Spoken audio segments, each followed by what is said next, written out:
एका नराधामाने 5 वर्षाच्या छोट्या मुलीवर बलात्कार करून तिची निर्दयतेने हत्या केली। ही संतापजनक घटना कर्नाटकच्या हुबळीमध्ये घडली आहे। आरोपी बिहारी मजूर होता। आरोपीचे नाव रितेश कुमार होते। 35 वर्षाचा रितेश कुमार बिहारचा राहणारा होता। पीडित मुलगी तिच्या घरासमोर खेळत होती। त्याच वेळी रितेश कुमारची वाईट नजर तिच्यावर पडली।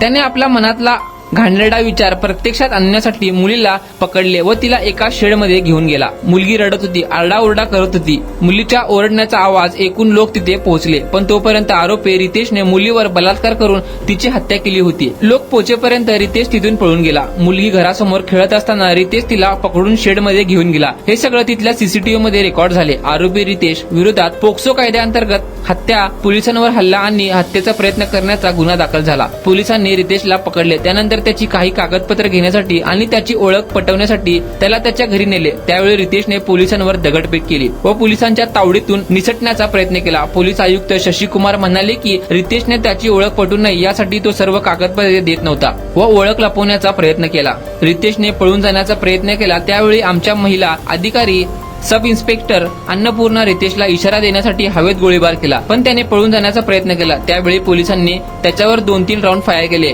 यात एक गोळी त्याच्या पायात, दुसरी पाठीत लागली। रितेशला लगेच रुग्णालयात नेले। तिथे डॉक्टरांनी त्याला मृत घोषित केले।